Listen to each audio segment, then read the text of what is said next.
Mga ka-printers, magandang araw sa inyo. Ako si Kuya Jazz. Ngayon, pag-aaralan natin ang tamang paggamit ng button pin press machine. Napakasimple at napakadali lang po gamitin ang makinang ito. Narito ang mga kailanganin po natin. Una, ang ating button pin press machine. Pangalawa, ang ating metal plate. Pangatlo, ang ating plastic cover o transparent film o tinatawag din po itong mylar. Pang-apat, ang ating pin back. At ang panghuli ay ang ating Mary Inkjet paper, ang papel na gagamitin po natin para mailagay po natin o ma-print po natin ang ating design.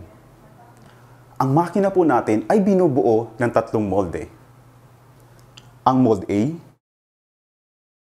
mold B, at yung pangatlo, ang ating mold C. Mainam na unahin po natin ang ating mold C ilagay sa ating machine.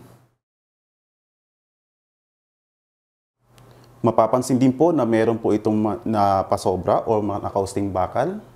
Itatapat po natin siya dito sa may poste ito. Ipapasok lamang. At magnetic naman po ito. Okay. Susunod naman ay ilalagay naman po natin ang ating mold A at mold B. Okay, unahin natin yung mold A.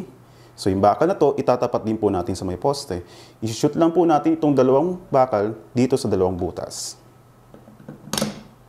Iikot lang po ito. At isusunod naman po natin yung ating mold B. Okay, makikita naman po yung mga letra dito sa may unahan. At ayan, buo na ang ating button pin press machine. May nakahanda na po tayo mga printed design gamit ang ating Mary Inkjet paper. Ang Mary Inkjet paper ang papel na akma o tugma doon sa ating button pin press machine. A4 size at meron po itong 108 GSM. Sa isang A4 size, maaari po tayo makagawa ng 12 disenyo. Ang pinaka-layout size po natin ay 2.7 inches, ngunit ang ating design or printed design ay 2.3 inches naman. Maaari po nating gupitin ang ating design gamit ang ating gunting o yung tinatawag po natin na circular cutter na kung saan ito ay kasama na mismo sa ating package. So ayan, meron na akong nakat na design. So ready na po tayo para gumawa ng mismong button pin sa ating button pin press machine. Mainam na ipwesto po natin ang ating machine sa harap po natin. Ayan. Una, ilalagay muna natin ang ating metal plate sa ating mold A.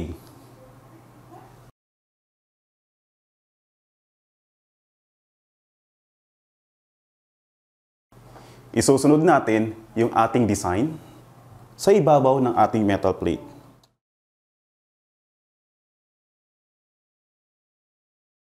Kung ito ay nasa 12 o'clock direction ang ating design, ililihis po natin to sa 1 o'clock direction.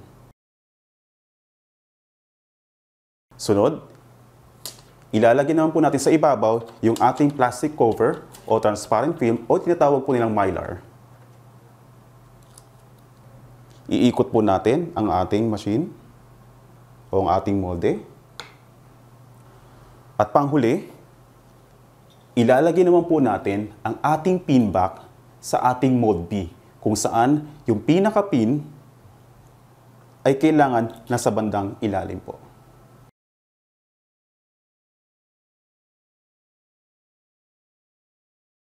So ngayon, ipipress na po natin ang ating machine kung saan yung mold A ay nasa ilalim po ng ating mold C.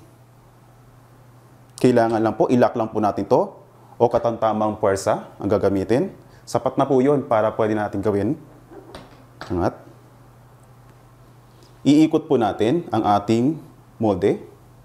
Kung mapapansin po ninyo, yung ating design sa mold A ay nawala na kung saan nailipat na po siya sa ating mold C. Ngayon, pagsasama-samahin na po natin yung design na sa mold C at yung ating pin back na sa mold B. Ito ay nangangailangan na may konting lakas na puwersa kaysa doon sa manauna.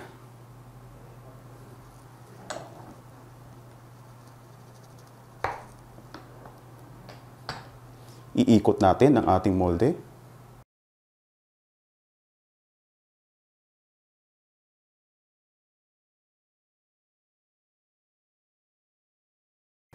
At ito no ang ating finished product.